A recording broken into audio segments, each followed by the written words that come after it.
সম্মানিত সুধী, আজ জুমার দিন অন্যান্য দিনের চাইতে একটু স্বতন্ত্র, একটু ভিন্ন। আমি প্রায় জুমার দিনে বারবার একই কথা আপনাদের কাছে মনে করে দিতে চাই, কারণ আল্লাহ সুবহানাহু ওয়া তাআলা বলছেন পবিত্র কোরআন সূরা জারিয়াত 51 আয়াত নাম্বার 8, আল্লাহ জানাচ্ছেন বারবার যে তুমি মুমিন যারা বিশ্বাসী আছে একই কথা বারংবার বলো। নিশ্চয় যারা মুমিন যারা বিশ্বাসী তাদের জন্য একই কথা বারংবার একই কথা বললে তাদের ঈমান বৃদ্ধি পায়। ফাযাক্কির ফাইন্না যিকরা তানফাউল মুমিনিন, একই কথা বারবার বলো। দেখবে মুমিন যারা আছে বিশ্বাসী আছে তারা বোরিং ফিল করে না, একই কথা বারবার শুনবে, তারা এটাকে পছন্দ করে এবং এর দ্বারা তারা ঈমানকে বৃদ্ধি করে। এই জন্য আল্লাহ সুবহানাহু ওয়া তাআলা প্রত্যেক দিন যখন আমরা সালাত আদায় করি বাধ্যতামূলক করে দিয়েছে সূরাতুল ফাতিহা। প্রত্যেক নামাজে সে ফরজ হোক সুন্নাত হোক নফল নামাজ হোক আপনি ফাতিহা পড়তে হয়। লা সালাতা লিমান লাম ইকরা বিফাতিহাতিল কিতাব, যে ব্যক্তি নামাজে সূরাতুল ফাতিহা পড়েনি তার নামাজ হয়নি। 17খানা সনদ এবং মতনে ভিন্ন ভিন্ন শব্দে এই হাদিসটা আমাদের আয়েশা, জাবির বিন আব্দুল্লাহ, আব্দুল ইবনে আব্বাস, আবু সাঈদ খুদরি, উবাদা বিন সামিত, প্রায় 17 জন সাহাবী হাদিসটা বর্ণনা করছেন। সহিহ বুখারী হাদিস নাম্বার 756, সুনান তিরমিজি হাদিস নাম্বার 311 এবং 12, ইমাম তিরমিজি 17 জন সাহাবীর কথা নকল করেছেন। জুমার দিন হচ্ছে এমন একটা দিন যে দিনে আল্লাহ সুবহানাহু ওয়া তাআলা নবী আদম আলাইহিস সালামকে সৃষ্টি করেছিলেন। মিশকাত আল-মাসাবি কিতাবুল আম্বিয়া হাদিস নাম্বার 1368। জুমার দিন হচ্ছে সেই দিন যে দিনে নবী আদম আলাইহিস সালাম একটা খাতা একটা ভুল করে ফেলেছিলেন। জুমার দিন হচ্ছে সেই দিন যে দিন নবী আদম আলাইহিস সালাম এবং আম্মা হাওয়া আল্লাহ সুবহানাহু ওয়া তাআলার কাছে ক্ষমা চেয়েছিলেন। জুমার দিন সেই দিন যে দিন আল্লাহ সুবহানাহু ওয়া তাআলা তাদেরকে ক্ষমা করে দিয়েছেন। জুমার দিন ওই দিন যে দিনে আদম আলাইহিস সালাম আম্মা হাওয়াকে এবং ফেরেশতা সহ সমস্ত সৃষ্টি জীবকে আল্লাহ সুবহানাহু ওয়া তাআলা দুনিয়াতে প্রেরণ করেছেন। জুমার দিন সেই দিন যে দিন মানুষ যদি মৃত্যুবরণ করে আল্লাহ সুবহানাহু ওয়া তাআলা মুমিন ব্যক্তির জন্য ওই দিনে কবরের আযাবকে আল্লাহ হালকা মাফ করে দেয়। জুমার দিন হচ্ছে সেই দিন যে দিন আসমানে যত ফেরেশতা মণ্ডলীর আছে, আসমানে যারা সর্দার আছে তারা ভীত সন্ত্রস্ত হয়, কারণ তাদেরকে এটা জানানো হয়েছে যে জুমার দিনকে কিয়ামত সংঘটিত করবে, কিন্তু কবে করবে এর তারিখ নির্দিষ্ট নয়। জুমার দিন আসলে তারা ব্যস্ত হয়ে যায়, হয়তো আজকে কিয়ামত হয়ে যেতে পারে। জুমার দিন হচ্ছে সেই দিন যেদিন নবী আলাইহিস সালামের উপরে বেশি বেশি দুরূদ পড়তে হয়, বেশি বেশি সালাম পড়তে হয়। তবে 50 বার, 100 বার, 1000 বার ফাজলে আমলে যে ঘটনাগুলো আছে এগুলো সূত্র সহিহ নয়, প্রত্যেকটা জাল এবং যায়িফ, কিন্তু নবীর প্রতি বেশি বেশি দুরূদ পড়তে হয় এই দিন। কেন? জুমার দিন বিশেষ একটা গুরুত্বপূর্ণ দিন। ইমাম ইবনে কাইয়্যিম আয-জাওযারি রাহিমাহুল্লাহ তিনি মানারুল মুনিফের প্রথম খণ্ডের 125 নম্বর পৃষ্ঠায় এবং জাদুল মাআদ কিতাবুল জুমার 67 নম্বর পৃষ্ঠায় লিখছেন যে জুমার দিন এমন একটি গুরুত্বপূর্ণ সময় আছে যেই দিন বান্দা যা দোয়া করবে আল্লাহ তবে সেটাই কবুল হয়ে যাবে। কিন্তু কোন সেই সময় এটা গোপন করা হয়েছে, কারণ আমরা হচ্ছে অলস। যদি বলা হয় এই সময় আমরা ওটাকে ফিক্সড করে নিব, যদি আমরা অনেকে ফিক্সড করে নিই যে লাইলাতুল কদর কোন রাতে হবে নিশ্চিত না, কিন্তু বিভিন্ন কারামত করে আমরা 27 রমজানকে বান্দা একদম ফিট করে নিয়েছি, ওই দিনেই আমরা রাত্রি জাগরণ করি। ইবনে কাইয়্যিম আয-জাওযারি রাহিমাহুল্লাহ বলছেন যে জুমার দিন বিশেষ একটা মুহূর্ত আছে। প্রায় 17খানা মত পাওয়া যায় যে কোন সময়। অধিকাংশদের মত হচ্ছে এইটা, ইমাম সাহেব যখন খুতবা দেওয়ার জন্য এই লাঠিতে ভর দিয়ে তিনি দাঁড়িয়ে পড়লেন, এই সময় থেকে একদম আসরের ওয়াক্ত শেষ পর্যন্ত এই সময়ের মধ্যে একটা সময় আছে বান্দা যা চাইবে সেই জিনিসটাকে আল্লাহ সুবহানাহু ওয়া তাআলা কবুল করে নেবেন। জুমার দিন হচ্ছে সহিহ বুখারী কিতাবুল ইলম হাদিস নাম্বার 43, এই দিনটাকে বলা হয় মুমিনদের জন্য ঈদের দিন। ঈদ সাধারণত দুইটা, একটা ঈদুল ফিতর, একটা ঈদুল আজহা। তবে শাব্দিক দিক থেকে জুমার দিন এটাকে ছোট ঈদের দিন হিসেবে ঘোষণা করা হয়েছে, অর্থাৎ এই দিন ইবাদত করার দিন, আল্লাহর কাছে ক্ষমা চাওয়ার দিন। আল্লাহ সুবহানাহু ওয়া তাআলা এই দিনটাকে আমাদেরকে ইবাদত, তাসবিহ, তাহলিল, জিকির, আজকার করার তৌফিক দান করে, সকলে পড়ি আমিন। সহিহ বুখারী হাদিস নাম্বার 931 আল্লাহ নবী বলছেন জুমার দিন সেই দিন যেদিন আসমান থেকে আল্লাহ সুবহানাহু ওয়া তাআলা বেশ কিছু স্পেশাল ফেরেশতাকে দুনিয়াতে যত মসজিদ আছে প্রত্যেক মসজিদের গেটে গেটে তাদের আমলনামা দিয়ে দাঁড় করিয়ে দেয়। মনে করছেন ভাঙা মসজিদ আপনাদের গেটে হয়তো আজকে ফেরেশতারা দাঁড়াবে না। জি, আল্লাহর নবীর যে মসজিদুন নববী ছিল ওটাই ভাঙায় ছিল, খেজুর বৃক্ষ দিয়ে তৈরি ছিল। আল্লাহ নবী আলাইহিস সালাম জানিয়েছেন প্রত্যেক গেটে গেটে আজকে ফেরেশতারা বসে আছেন আমাদের আমলনামা নিয়ে। কেন? অপেক্ষায় অপেক্ষমান কোন সে ব্যক্তি যে জুমার নিয়াতে বাড়িতে সুন্দরভাবে গোসল করেছে, তারপর সামর্থ্য অনুযায়ী আতর, সেন্ট, গোলাপ জল যেগুলো সুগন্ধি ব্যবহার করেছে, তারপর খাস নিয়াত এটাই যে না জুমার দিন ইবাদত করার জন্য নির্দিষ্ট করে নিয়েছে, গুটি গুটি পায়ে সে মসজিদে উপস্থিত হয়েছে, কোনো কথা অবান্তর কথা গল্প গুজব না করে মসজিদে সে প্রথম যিনি সে প্রবেশ করে আল্লাহ নবী বলছেন ফেরেশতাকে আল্লাহ জানিয়ে দিয়েছে ওই ব্যক্তির আমলনামায় একটা লাল উট কুরবানি করলে যে নাকি হয় তার আমলনামায় তুমি আজকে সেই উট লিখে দিবে। একটা উটের দাম 3 থেকে 5 লক্ষ টাকা। সপ্তাহে একটা দিন আল্লাহ জানিয়েছেন। আমরা তো অনেকে গাফেল, আমরা তো ইবাদত করতে চাই না। যখনই রমজান মাস পার করে কুরবানি ঈদের সময় চলে আসে, হুজুর হাজার হাজার প্রশ্ন, ভাগা কুরবানি চলবে কি চলবে না, এটা কুরবানি চলবে কি চলবে না। কিন্তু সপ্তাহে একটা করে কুরবানি করলে যে নাকি আপনি প্রত্যেক সপ্তাহে একটা কুরবানির নেকি পাওয়ার মতো আল্লাহ সুবহানাহু ওয়া তাআলা রহমত বরকত দিয়ে এই শরীয়তকে পূর্ণ করে দিয়েছেন। মনে রাখবেন উম্মতে মুহাম্মাদের যে বৈশিষ্ট্য, যে গুণাবলী, এটা অন্য কোন নবী এবং তার সাহাবীদেরকে দেওয়া হয়নি। আজকে যে বিষয়ে গুরুত্বপূর্ণ আলোচনা হবে, আলোচ্য বিষয় পাপ বর্জনের উপায়। আমার খুব ভালো মনে পড়ে আপনাদের বাইতুল মামুর এই জামে মসজিদে আলহামদুলিল্লাহ একদম সূচনা লগ্নে যখন এই চার দেওয়ালে কোনো কিছুই ছিল না, তখনই একবার এসেছিলাম। গত বছর একবার, এবছর একবার, 3 বার আসা হয়েছে। এটাও মনে পড়ে যে প্রথমবার যখন আলোচনা করেছিলাম বিদআতে হাসানা কি ও কেন এ বিষয়ে আলোচনা করেছিলাম। কেননা শরীয়তকে আগে আপনাকে বুঝতে হবে, ইসলাম কিভাবে কাজ করে, ইসলামিক সিস্টেমটা কি, এটা যদি না বুঝেন সারা জীবন আমল করলেও কোনো ফায়দা নেই। তারপরের বছর আলোচনা করেছিলাম মুসলিম উম্মার অনৈক্যর কারণ, কেন আমরা দলে দলে ভাগ হয়ে যাই, কেন আমাদের ইত্তেহাদ, আমাদের ঐক্য জরুরি। আর তার জন্য তৃতীয় আজকে জুমার খুতবায় আমি আলোচ্য বিষয় রেখেছি গুনাহ বর্জনের মূলনীতি সমূহ বা গুনাহ বর্জনের উপায়। একজন মুমিন যতই সে ইসলাম বুঝেনি, কিন্তু জীবনে যদি গুনাহ যদি ছাড়তে না পারে, পূর্বে যেসব গুনাহ করেছে সে যদি পাপ মুক্ত না করতে পারে, রবের কাছে কি নিয়ে দাঁড়াবেন? সেই দিন যদি আপনি লজ্জিত হন, এই দুনিয়ার এত টাকা পয়সা দান করা, এত কিছু করছেন, সেই দিন সবগুলো বিফলে যাবে। তার জন্য আলোচ্য বিষয় গুনাহ বর্জনের মূলনীতি। আল্লাহ নবী বলছেন সুনান তিরমিজি হাদিস না 2499 সনদ হাসান, কুল্লু বানি আদম খাত্তাউন, প্রত্যেক আদম সন্তান যে নিজেকে মানুষের সন্তান দাবি করবে সে ভুল করবে, ত্রুটি করবে। মানুষ ভুল করবে, এটা আদম। আপনি মনে করেন না যে আপনার ভুল হবে না, আপনার দ্বারা গুনাহ হবে, আপনার দ্বারা পাপ হবে, আপনার দ্বারা অন্যায় হবে। সেই মুসলিম এবং মিশকাত হাদিস না 2328 আল্লাহ নবী বলছেন আদম সন্তান মনুষ্য জাতি যদি ভুল না করতো, আমি এই জাতির পরিবর্তে এমন এক জাতি সৃষ্টি করতাম যারা গুনাহ করত আবার ক্ষমা চাইতো, আবার গুনাহ করত আবার তওবা করত, আবার গুনাহ করত আবার তওবা করত। মানে আল্লাহ বলছেন যদি মানুষ যদি ভুল না করত, আপনি যদি ভুল না করতেন, আল্লাহ আমাদেরকে রাখতেন না সৃষ্টিতে, তিনি তৈরি করতেন না। কেন? আমাদের অনুরূপ সৃষ্টি পূর্বে বিদ্যমান ছিল, ফেরেশতারা কোনো ভুল করে না। আল্লাহ এই জন্য বলছে মানুষ যদি আদম সন্তান যদি ভুল না করতো, তাহলে আমি এই আদম সন্তানের পরিবর্তে অন্য কোনো সৃষ্টিকে রচনা করতাম, তৈরি করতাম। এবং তারা ভুল করতো আবার আল্লাহর কাছে তওবা করতো। দিনে ভুল করবে, রাত্রিবেলা আল্লাহর কাছে কান্না করবে, রাত্রিতে ভুল করবে, দিনে সে আল্লাহর কাছে কান্না করবে যে আল্লাহ এটা আমার গুনাহ হয়েছে, পাপ হয়েছে, তুমি ক্ষমা করে দাও। আল্লাহ বলছেন যদি তারা না করতো আমি তাকে সৃষ্টি করতাম না, অন্য জাতি সৃষ্টি করতাম। এটা যদি হচ্ছে আকীদার উপরে হাদিস। অনেকে ভাবতে পারেন তাহলে কি আল্লাহ সুবহানাহু ওয়া তাআলা চান আমরা গুনাহ করি?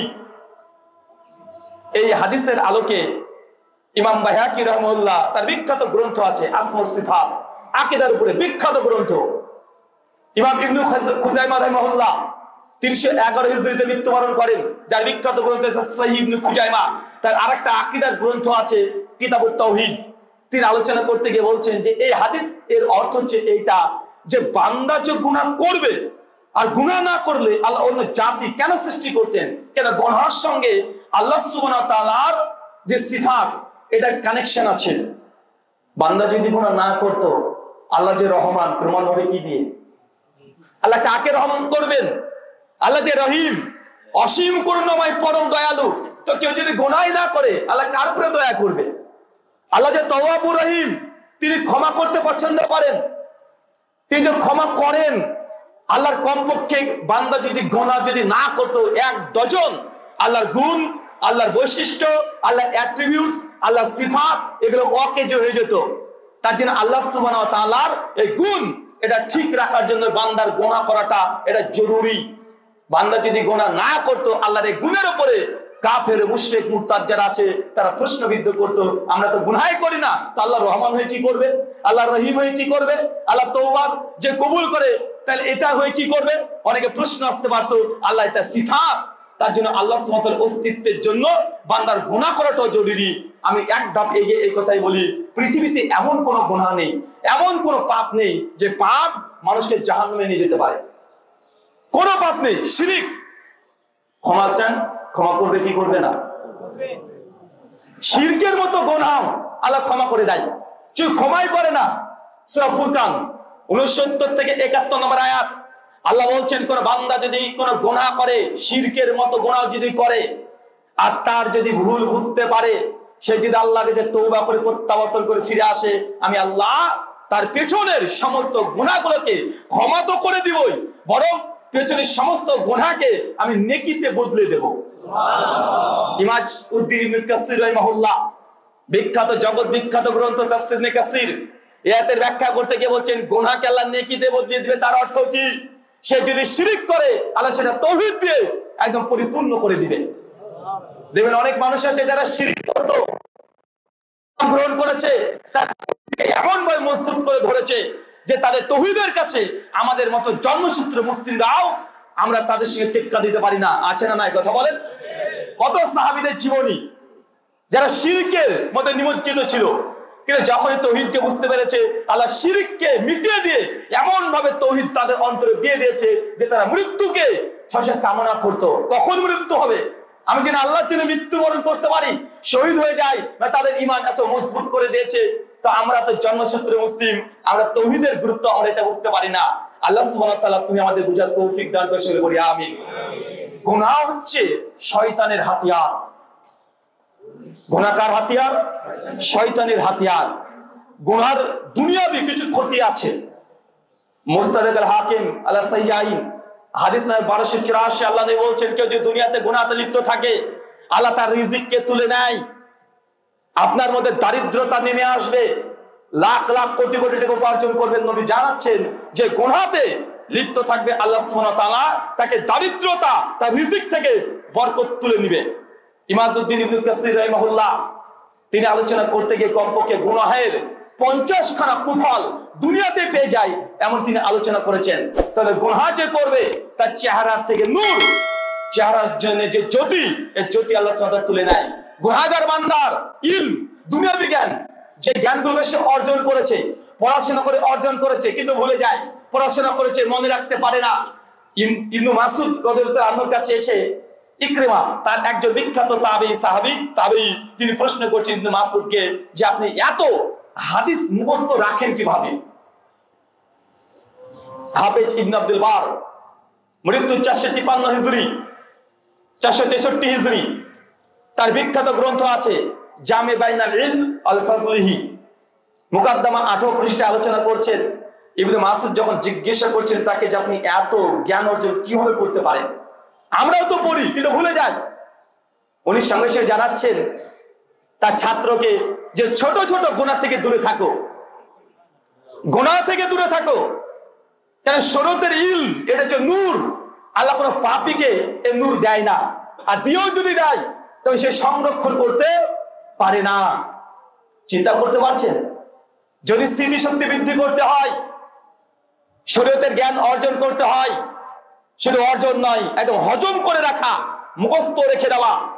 ইমাম বুখারীর মতো, শাইখুল ইসলাম ইবনে তাইমিয়ার মতো, শেখ আল্লামা নাসিরউদ্দিন আলবানী রাহিমাহুল্লাহর মতো, তাহলে আপনাকে ছোট ছোট গুনাহকেও পরিত্যাগ করতে হবে। অনেকে ছোট ছোট গুনাহগুলোকে আমরা গুনাহ মনে করি না, আছে না নাই? গুনাহ বর্জনের প্রথম শর্ত ছোট ছোট গুনাহ থেকে আপনাকে দূরে থাকতে হবে। কেন? আলী বিন আবি তালেব রাদিয়াল্লাহু তাআলা আনহু তিনি বলছেন, যদিও এই উক্তির সনদের তাহকিক আমার কাছে এই মুহূর্তে নেই, মনে চলে আসলে তাই বলছি। তিনি বলছেন যে ছোট ছোট গুনাহ থেকে তোমরা দূরে থাকো। কেন? কারণ কোন মানুষকে কখনো দেখবে না যে তারা কোনো পাহাড়ের ধাক্কাকে উল্টে পড়ে যায়, বরং মানুষ তো ধাক্কাকে উল্টে পড়ে যায় ছোট একটা নুড়ি, একটা কাকড়, একটা ছোট ইট, একটা পাটকেলের মাধ্যমে।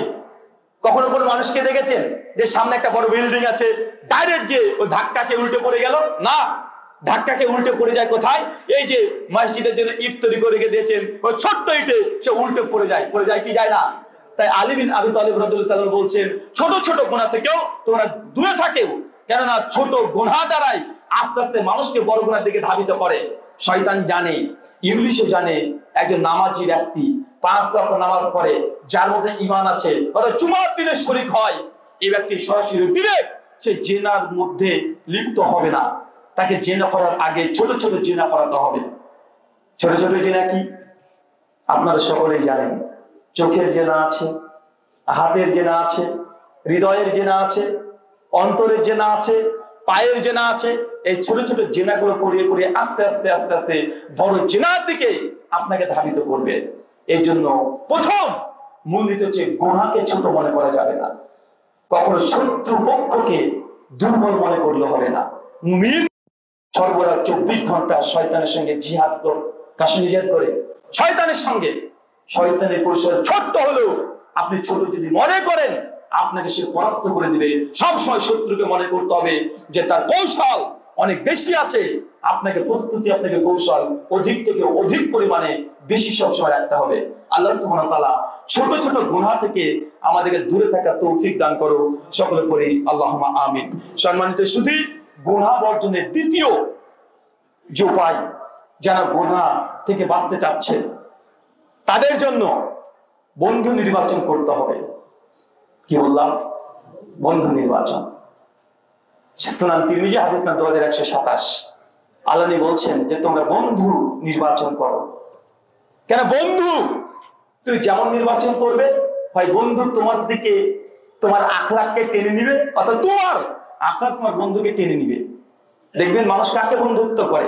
আপনার বন্ধুকে, যে আপনার মেন্টালিটি সে আপনার বন্ধু। আপনি যেমন আপনার বন্ধু তেমন, আছে না নাই? আছে। অনেক সময় দেখবেন চোরের সঙ্গে চোরে বন্ধুত্ব হয়ে যায়, ডাকাতের সঙ্গে ডাকাতের বন্ধুত্ব হয়ে যায়। আপনি যদি মনে করেন যে 2 নম্বরই ব্যবসা করব, দেখবেন শুধু নিয়াত করেছেন, শুরু করেছেন, লাইন যে কোথা থেকে কোথায় চলে আসবে, সেম ওই লাইনে চলে আসবে। হাজার মানুষ আপনার সঙ্গে দেখতে পাবে, মনে হবে তখন গোটা দুনিয়াতে সবাই 2 নম্বর, আছে না? আপনি যে কাজ করতে চাইবেন, ভাবছেন যে কোনো চিটিং বাজি কাজ করবেন বা 2 নম্বরে 3 নম্বরে ব্যবসা করবেন, অটোমেটিক লাইন দেখবেন আমাদের চলে আসছে। কিভাবে চলে আসবে? বন্ধু নির্বাচন। বন্ধুর গুরুত্ব অপরিসীম। সহিহ বুখারী কিতাবুস সালাত হাদিস 660 বিখ্যাত হাদিস, যে কিয়ামতের মাঠে আল্লাহ সুবহানাহু ওয়া তাআলা 7 শ্রেণীর মানুষকে তার নিজ আরশের নিজ ছায়ার নিচে স্থান দেবে। তার মধ্যে কে আছে? যে আল্লাহর সন্তুষ্টির জন্য বন্ধুত্ব করেছিল এবং আল্লাহর সন্তুষ্টির কারণেই বন্ধুত্বকে ছিন্ন করেছে। তাহলে বন্ধুত্বের গুরুত্ব অপরিসীম। দুনিয়াতে আপনি বাঁচবেন, প্রত্যেকটা মানুষের বন্ধু লাগে। সব কথা স্ত্রীর কাছে খুলে বলা যায় না, সব কথা বাবার কাছে বলা যায় না, কিন্তু জীবনে চলতে আপনাকে বন্ধু লাগবে। কিন্তু বন্ধু আপনি কেমন নির্বাচন করছেন, কেমন বন্ধু নির্বাচন করছেন, এটা খুবই গুরুত্বপূর্ণ। আল্লাহ সুবহানাহু ওয়া তাআলা আমাদেরকে পরিষ্কার মুত্তাকি বন্ধু পাওয়ার তৌফিক দান করে, সকলে বলি আমিন। আল্লাহ নবী বলছেন কিয়ামতের মাঠে, মুসনাদ আহমদের হাদিস সহিহ সনদে আসছে, যে কিয়ামতের মাঠে এমন কিছু মানুষকে উদ্ধৃত করা হবে যারা নবীও না শহীদও না, তারা নবীও না শহীদও না, অথচ নবীগণ তাদেরকে দেখে ঈর্ষান্বিত হবে। চিন্তা করতে পারছেন যে উনি নবীও না শহীদও না, তারপরেও নবীগণ তাদেরকে দেখে কিয়ামতের মাঠে ঈর্ষান্বিত হয়ে যাবে। সাহেব বলছেন ইয়া রাসূলুল্লাহ তারা কারা? আল্লাহ নবী বলছেন তারা হচ্ছে দুনিয়াতে এমন বন্ধু যাদের সঙ্গে রক্তের কোনো সম্পর্ক ছিল না, অর্থনৈতিক কোনো লেনদেন ছিল না, কিন্তু একে অপরকে জানের চাইতে বেশি ভালোবাসতো। কিয়ামতের মাঠে তাদেরকে এমন ভাবে আল্লাহ চেহারাটাকে নূর দিয়ে আলোকিত করে দিবে যে সমস্ত শহীদরাও তারা মানে অবাক হয়ে যাবে তারা কি এমন আমল করেছে যে তারা আজকে এই পর্যায়ে পৌঁছে গেছে। আল্লাহ সুবহানাহু ওয়া তাআলা নেককার বন্ধু তৈরি করার তৌফিক দান করো, সকলে বলি আল্লাহুম্মা আমিন। 3 নম্বর গুনাহ থেকে বাঁচার উপায় গুরুত্বপূর্ণ।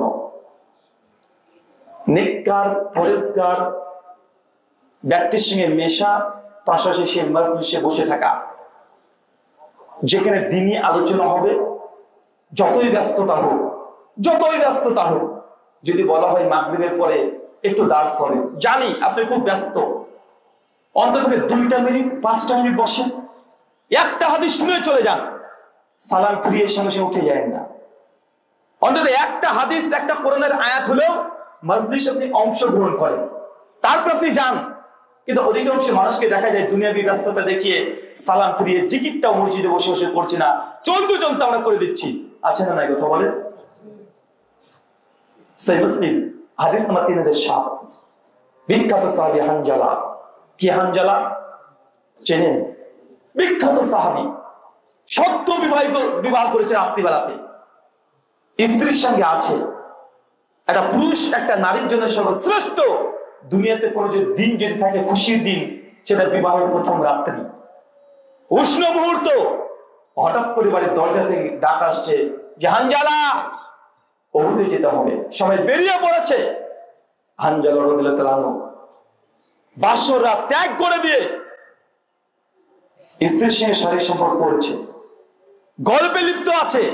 যখন শুনেছেন নবী ডেকেছেন, সঙ্গে তরবারি থেকে নিয়ে ছুটে উহুদের প্রান্তে একসঙ্গে 9 জনের সঙ্গে লড়াই করে ওইখানে শহীদ। যখন উহুদের প্রান্ত থেকে সকলে তাদের আত্মীয়দেরকে নিয়ে চলছেন, 70 জন সাহাবী মৃত্যুবরণ করেছেন। আমিরে হামজা এই যুদ্ধে শহীদ হয়েছে, হানজালা এই যুদ্ধে শহীদ, জাবির বিন আব্দুল্লাহর পিতা এই যুদ্ধে শহীদ, বড় বড় সাহাবীরা এই যুদ্ধে শহীদ হয়ে গেছে। আল্লাহ নবী ছুটে চলে যাচ্ছেন, উহুদের প্রান্তে থাকা যাবে না, মুসলমানরা হেরে গেছে যুদ্ধ। নবী জানিয়ে দিয়েছেন তোমাদের কে কে মারা গেছে, শহীদ হয়ে গেছে, তাদেরকে চিহ্নিতকরণ করে তোমরা নিয়ে উহুদের প্রান্ত ত্যাগ করে দাও। সবাই সবার নিয়ে চলে গেছে, কার বাবা মারা গেছে, কার ভাই মারা গেছে, কার চাচা মারা গেছে, সবার লাশ নিয়ে কাঁধে করে নিয়ে তারা ছুটে পালিয়ে যাচ্ছে। একটা লাশ হঠাৎ করে খুঁজে পাওয়া যাচ্ছে না, সবাই চিৎকার করে বলছে হানজালা কোথায়, হানজালা লাশ কোথায়?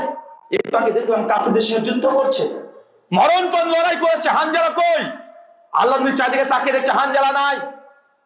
আল্লাহ নবী বলছে হানজালা কোথায় আমার, কোথায় হানজালা? একজন সাহাবী চক্র বলছে ইয়া রাসূলুল্লাহ ওই দেখেন দূরে দেখেন হানজালা। আল্লাহ তাকিয়ে দেখছেন যে দূরে মাটি থেকে প্রায় 3 ফিট উপরে হানজালা লাশটা ভাসছে, শরীর থেকে টপ টপ করে পানি পড়ছে। আল্লাহ নবী বলছেন যে শোনো, দেখো আমার হানজালাকে ফেরেশতারা গোসল করাচ্ছে, আসমান থেকে ফেরেশতারা নেমে এসেছে, আমার হানজালাকে গোসল করে দিচ্ছে। পরবর্তী সময় জানা যায় যে হানজালা সেই দিন স্ত্রী সবাস করে গোসল করার সময়টাও দেয় নাই, নবীর ডাকে সাড়া দিয়েছে, হানজালা ছুটে চলে এসেছে, আল্লাহ নবীর সঙ্গে যুদ্ধ লড়াই করে সে শহীদ হয়ে গেছে। এই হানজালা এত বড় মুত্তাকি পরেজগার ব্যক্তি, যাকে গোসল করার জন্য আসমান থেকে আল্লাহ স্পেশাল ভাবে ফেরেশতাকে নাজিল করেছে। সহিহ মুসলিম 3007 নম্বর হাদিস। হানজালাদের রাস্তাতে ছুটছে, মানে দ্রুত গতিতে ছুটছে আর চিৎকার মারছে যে হানজালা আমি মুনাফিক হয়ে গেছি, চিৎকার মারছে। আবু বকর ডাকছে হানজালা কোথায় যাচ্ছ তুমি? হানজালা আবু বকরকে বলছে আবু বকর আমি মুনাফিক হয়ে গেছি। হানজালা মুনাফিক হয়ে গেছে। আবু বকর বলছে কি বলো হানজালা, তুই মুনাফিক হয়ে গেছো মানে কি সমস্যা, কি প্রবলেম? হানজালা বলছেন যে আবু বকর যখন আমি আল্লাহ নবীর সঙ্গে বসি, যখন নবীর সঙ্গে সালাত আদায় করি, আল্লাহ নবী যখন কোরআন পড়ে হাদিস পড়ে আমাদেরকে নসিহত করে, সেই সময় আমাদের ঈমান, আমার ঈমান এত মজবুত হয়ে যায়, কঠিন হয়ে যায়, মনে হয় না যে দুনিয়াবি কোনো কাজে যাই। যখন মসজিদ থেকে বেরিয়ে আসি, নবীর মজলিসকে ত্যাগ করে দুনিয়াবি জীবনে চলে আসি, তখন আস্তে আস্তে ঈমানটা কমে যায়। আল্লাহ নবীর কাছে বসলে আমার ঈমানটা বৃদ্ধি পেয়ে যায়, দুনিয়াবির কাজে লিপ্ত হয়ে গেলে আমার সেই ঈমান থাকে না, আমি মুনাফিক হয়ে গেছি। সাহাবী এটা দেখেছেন, হৃদয়ে ভয়, যে শুধু আল্লাহ নবীর কাছে যখন বসতেন, কোরআনের কথা শুনতেন, হাদিসের কথা শুনতেন, ইমানের লেভেলটা হাই হয়ে যায়। যখন আমার ব্যবসা বাণিজ্য লেনদেন আদান প্রদান করতে শুরু করে দেয়, তখন আস্তে আস্তে দুনিয়াবী জীবনে ইনকাম করতে হবে, এই করতে হবে, স্ত্রী, কন্যা, পুত্র, সন্তান, ব্যস্ত হয়ে গেছে, ভয় পাচ্ছে, মুনাফিক হয়ে গেছে। আবু বকর বলছেন যে হানজালা, আরে আমারও তো একই সমস্যা, আমার কাছেও এমনটাই মনে হয়। আবু বকর বলছেন চলো হানজালা, আমিও যাব নবীর দরবারে। দুজন ছুটছে, আবু বকর আর হানজালা দুজন ছুটে আল্লাহ নবী মসজিদুন নববীতে বসে আছেন, গেটের কাছে দাঁড়িয়েছে। আল্লাহ নবীর সঙ্গে সঙ্গে বলছে হানজালা, কি হয়েছে তোমার, কি অবস্থা তোমার? আবু বকর পাশ থেকে বলছে ইয়া রাসূলুল্লাহ, হানজালা মুনাফিক হয়ে গেছে। আবু বকর, কি বলছো? হানজালা মুনাফিক হয়ে গেছে? আবু বকর বলছে আল্লাহ নবী, যখন আমরা আপনার মজলিসে বসি তখন ঈমানটা অনেক উঁচু হয়ে যায়, যখন আপনাকে ত্যাগ করে চলে যায় সেই সময়তে আস্তে আস্তে ঈমানটা নামতে থাকে, দুনিয়াবী জীবনে ব্যস্ত হয়ে যায়, হানজালা মুনাফিক হয়ে গেছে। আল্লাহ নবী বলছেন যে আবু বকর, আমার সঙ্গে যখন তুমি বসো যে ঈমান থাকে, এটা যদি সর্বদাই থাকতো তাহলে আল্লাহ আসমান থেকে ফেরেশতা পাঠিয়ে তোমাদের বিছানাতে এসে ফেরেশতারা মুসাফা করতো। তার মানে এই হাদিসের আলোকে বোঝা যায় মুমিনের ঈমান কখনো বাড়বে কখনো কমবে। ঈমানকে বৃদ্ধি করতে হলে, পাপকে বর্জন করতে হলে কি করতে হবে? নেককার পরেজগার ব্যক্তিদের সঙ্গে সঙ্গ দিতে হবে। কোরআনের মাজলিস, তাফসীরের মাজলিস, দোয়া জিকির আজকার যে বেশি করে তার সঙ্গী হতে হবে। কিছু মানুষকে দেখবেন যে তাহাজ্জুদ গুজার, আপনি তার সঙ্গে যদি মিস্ত্রি শুরু করে দেন, অটোমেটিক আপনাকেও তাহাজ্জুদের নামাজের জন্য আকৃষ্ট করে দিবে। যে সবসময় জিকির আজকার তাসবিহ তাহলিল করে, তাকে যদি বন্ধু নির্বাচন করেন, অটোমেটিক দেখবেন আপনার মধ্যে তার গুণটা চলে আসছে। যে বেশি বেশি তওবা সবসময় করে, তার সঙ্গে যদি চলাচল করেন, অটোমেটিক আপনার মধ্যে এই গুণটা অটোমেটিক আকর্ষণ করবে। আল্লাহ এটাই বলেছেন যে বন্ধু নির্বাচন করো ঠিক করে, কেন হয় বন্ধুর গুণাবলী তোমার মধ্যে প্রবেশ করবে, অর্থাৎ তোমার গুণাবলী বন্ধুর মধ্যে প্রবেশ করবে। তাই কার সঙ্গে মিশছেন এটা অতীব গুরুত্বপূর্ণ গুনাহকে বর্জন করার জন্য। বাংলায় প্রবাদ আছে, সঙ্গ দেশে লোহা ভাসে, আবার সৎসঙ্গে স্বর্গবাস, আর অসৎসঙ্গে সর্বনাশ। এই কথাগুলো যদিও মানুষের কথা, কিন্তু অভিজ্ঞতার কথা।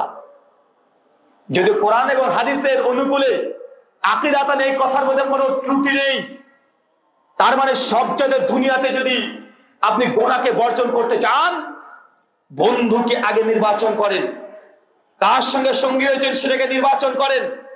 যখন বিবাহ করছেন কেমন স্ত্রী চাচ্ছেন তখন আপনি নির্বাচন করতে হবে।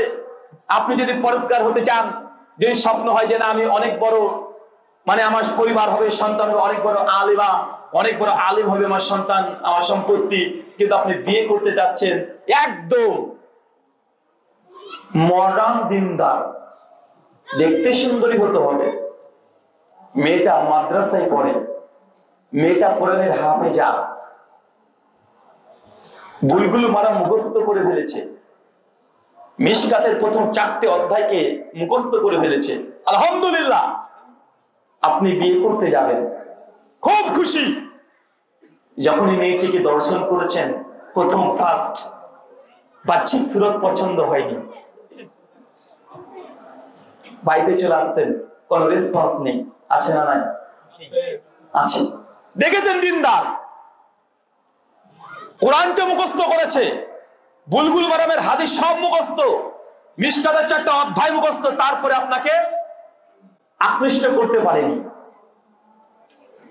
আপনি দেখেছেন যে না ওই মেয়েটা দেখতে সুন্দর, প্রথম দেখাতে ভালো লেগে গেছে, মেয়েটা নামাজ পড়ে না,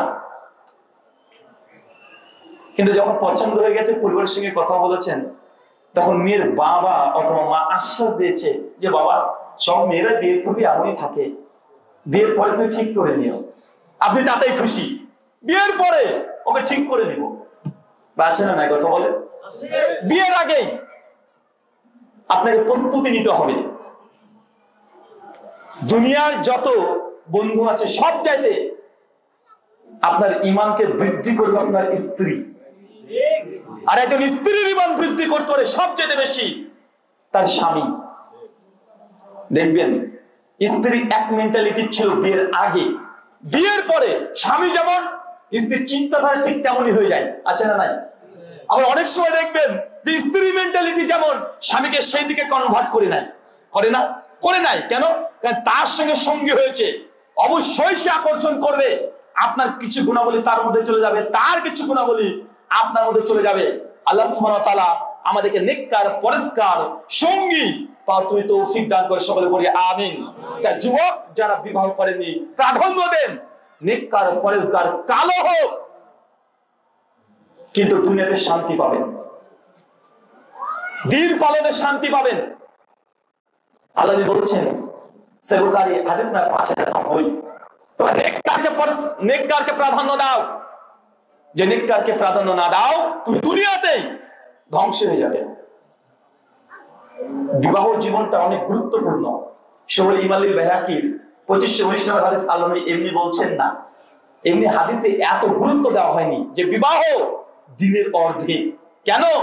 একদিকে নামাজ, রোজা, হজ, যাকাত, দান, সাদকা, কুরবানি সব মিলে 50%, আর বিবাহ পরে লাইফটা আরো 50%। কেন? মানে এটা এমন যে ফুল সিরাত পার করা যেমন কঠিন, বিয়ের পরে লাইফটাকে কন্ট্রোল করা, নিজের পরিবারকে কন্ট্রোল করা, স্ত্রীর সঙ্গে ঠিকভাবে চলা, মায়ের সঙ্গে ঠিকভাবে চলা, বোনের সঙ্গে ঠিকভাবে চলা, শ্বশুর শাশুড়ি আত্মীয় স্বজন সবাইকে নিয়ে মানে ব্যালেন্স করে চলা একজন পুরুষ মানুষের জন্য খুবই কঠিন, একজন নারীর জন্য খুবই কঠিন, ভয়ঙ্কর পরিস্থিতি হয়ে যায়। এই জন্য বিবাহ দিনের অর্ধেক। এই জন্য প্রথমে জীবন সঙ্গী যাকে নির্বাচন করছেন, যার সঙ্গে মৃত্যু পর্যন্ত আপনি থাকবেন, তাকে আপনাকে নেককার পরেজগার যে আল্লাহকে ভয় করে তাকে গ্রহণ করার জন্য আপনাকে প্রস্তুতি নিতে হবে। দেখেন একটা হাদিস, রিয়াদুস সালিহিন হাদিস না 26, সহিহ বুখারী হাদিস না 2234। আল্লাহ বলছেন যে বনী ইসরাইলের একজন ব্যক্তি 99 জন মানুষকে হত্যা করেছে। মাশহুর হাদিস, সবাই কম বেশি হাদিসটা জানেন। হত্যা করার পরে যে ইহুদি পণ্ডিত রাবাই আলেমের কাছে গিয়েছে, গিয়ে বলছেন যে দেখেন আমি 99 জন মানুষকে হত্যা করেছি, আমার কোনো ক্ষমা আছে? আমার কোনো ক্ষমা হবে? উনি ডিরেক্ট বলছেন তুমি 99 জন মানুষকে হত্যা করেছো, আবার ক্ষমার কথা বলছো। যখন শুনেছে যে না তার কোনো ক্ষমা নাই, ও তখন মনে মনে ভাবছে যে আমার যদি ক্ষমাই নাই তো তোর বেঁচে থেকেও লাভ নাই। হাতে ছিল যে তরবারি, ওটা দিয়ে ওর মুন্ডুটি উচ্ছেদ করে দিয়েছে, একদম সেঞ্চুরি করে ফেলেছে, 100 পূর্ণ করে দিয়েছে, আবার হাঁটতে শুরু করেছে। অনেকটা রাস্তা যাওয়ার পর দেখছে একজন আবেদ, একজন পরেশকার ব্যক্তি ইবাদতরত অবস্থায় আছে, তাকে গিয়ে বলছেন যে এই মুহূর্তে আমি 100 জন মানুষকে মার্ডার করেছি, খুন করেছি, আপনি যে ঈশ্বর উপাসনা করেন সেই ঈশ্বরকে আমাকে ক্ষমা করতে পারেন? উনি তখন বলছে যে আল্লাহ সুবহানাহু ওয়া তাআলা তিনি তাওয়াবুর রহিম, তিনি তো ক্ষমা করতে পছন্দ করে, কিন্তু বান্দা ক্ষমা চাইছে। তুমি অবশ্যই অনুশোচনা করো, অনুতপ্ত হও, তওবা করো, ইস্তেগফার করো। আর ওই যে গ্রাম দেখছো, ওই গ্রামটাতে তুমি চলে যাও, খবরদার তুমি যে গ্রামে বসবাস করো ওই গ্রামে আর ফিরে যাবে না, ওখানকার মানুষ ভালো না, ওই গ্রামটাতে চলে যাও। এই ব্যক্তির কথা শুনেই হাঁটা শুরু করেছে। আমি অনেক চেষ্টা করেছি অনেক হাদিসের এই হাদিসের তুরুপ জমা করা, যে হাদিসটা কয়টা সনদে কয়টা মতনে কিভাবে এসেছি, কিন্তু কোন সনদে কোন মতনে আমি এটা পাই নাই যে ওই লোকটা তওবা করেছিল। তওবা করেনি, ইস্তেগফার মুখ দিয়ে উচ্চারণ করেনি, মুখে তওবা করেনি, কিন্তু হৃদয় থেকে অনুশোচনা করেছে। ও ভেবেছে যে না আর গুনাহ করব না, আর পাপ করব না, অন্তর থেকে অনুতপ্ত করে হয়েছে, কিন্তু মুখ দিয়ে জিহ্বা নড়িয়ে যে তওবা করবে, ইস্তেগফার পাঠ করবে এমন কোন হাদিস আমি এখন পর্যন্ত খুঁজে পাইনি। অনেক চেষ্টা করেছি। উনি হাঁটতে হাঁটতে চলেছে ওই ভালো গ্রামের দিকে। আল্লাহ সুবহানাহু ওয়া তাআলা মাঝখানে মালিকুল মউতকে পাঠিয়ে দিয়ে তার মৃত্যুর রূপটাকে কবজ করে নিয়ে চলে যায়। অনেক ঘটনা, দুজন ফেরেশতা অবতীর্ণ হয়ে যায়, একজন রহমতের ফেরেশতা, একজন গজবের ফেরেশতা। গজবের ফেরেশতা বলছে মালটাকে এখন নিয়ে জাহান্নামে যাব, আর যিনি রহমতের ফেরেশতা যারা একে জান্নাতে নিয়ে যেতে হবে। গজবের ফেরেশতা বলছে আরে এ তো 100 মানুষকে এখনই হত্যা করে এসেছে, বাকি জীবনের কথা বাদ দেন, 100 জন মানুষকে ডিরেক্ট হত্যা করেছে, এই মুহূর্তে হত্যা করেছে।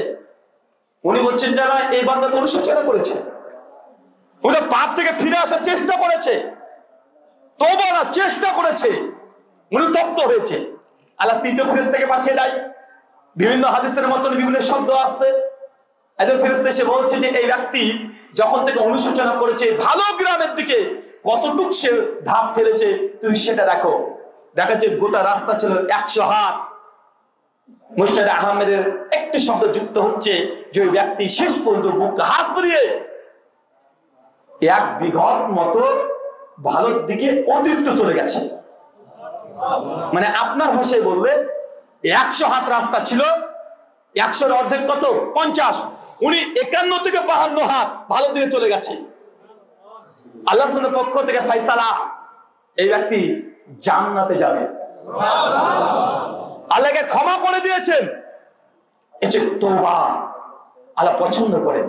আল্লাহ চাই যে বান্দা তওবা করুক। ইবলিস শয়তান ভুল করেছে, ক্ষমা চায় না। আদম সন্তান কেন শ্রেষ্ঠ? ভুল করেছে, আবার বলছে রব্বানা যালামনা, আল্লাহ নিজের প্রতি জুলুম করেছি, অন্যায় করেছে আল্লাহ। এই যে আল্লাহ এটাই চায়, আল্লাহ এটাই শুনতে চায়। আপনি গুনাহ করবেন, তওবা করেন। রাতে গুনাহ করবেন, দিনে বেলা তওবা করেন। দিনে গুনাহ করছেন, রাত রাতে তওবা করেন। আল্লাহ এটাই চায়। আল্লাহ চায় না যে আপনি একদম নিষ্পাপ থাকবেন। আল্লাহ এটা চায় না। ওই যে হাদিস, আল্লাহ চায় যে গুনাহ করবে আবার সঙ্গে সঙ্গে তওবা করবে। তাহলে আল্লাহ যে সিফাত, এই সিফাত অখণ্ড থাকবে। দুনিয়ার কোন মানুষ, কোন কেউ আল্লাহ সিফাতকে নিয়ে প্রশ্নবিদ্ধ করতে পারবে না। আল্লাহ সুবহানাহু ওয়া তাআলা আমাদেরকে বেশি বেশি তওবা করার তৌফিক দান করি। আমিন। সহিহ বুখারী মিশকাত হাদিস নাম্বার 2323, আল্লাহ বলছেন আমি প্রত্যেক দিন ৭০ বার তওবা ইস্তেগফার পাঠ করি। কতবার? ৭০ বার। সূরা আল ফাতহ সূরা 48 আয়াত নম্বর 2। আল্লাহ জানিয়ে দিয়েছে যে আল্লাহ নবী আপনার আগের ত্রুটি পরের ত্রুটি সবকিছু আমি ক্ষমা করে দিয়েছি। যার কোনো ত্রুটি গুনাহ পাপ নাই, সে যদি ৭০ বার তওবা করে, আপনার আমার কতবার তওবা করা উচিত? আমরা তো মুসলমান। আপনি যদি ভুল করেন, আপনাকে যদি বলে ভাই এই আপনি ভুল করলেন, তওবা করেন, ও রেগে যায়, ইগোতে নিয়ে আমি তওবা করবো মানে? এরকম মানুষ আছে না? কথা বলে। মানে মানুষকে যদি বলেন একটা ভুল করে দিয়েছে, বা ভুল করে দেখে যখন 20 টাকা দিয়েছিলেন ও পকেটে পুরে নিয়েছে, আপনি বলছেন এই 20 টাকা তোকে দিলাম, তুই দিলি, ও ভুলে গেছে, কসম করছেন। ভাই তুই কসম করছিস, মিথ্যা কথা বলছিস কেন? তওবা কর, ও রেগে যায়, ইগোতে নিয়ে নেয়। আছে না? কথা বলেন। তওবা করা মুমিনের সিফাত। তওবা মুমিন করবে, কিন্তু তওবা করার কথা বললে মুসলমান রেগে যায়, ইগোতে নিয়ে নেয়, অহংকার প্রদর্শন করে। আল্লাহ সুবহানাহু ওয়া তাআলা বেশি বেশি প্রত্যেক সময়তে আমাদের জিহ্বা দিয়ে তুমি তওবা ইস্তেগফার পাঠ করার মতো জিহ্বা দান করে সকলে বলি আমিন।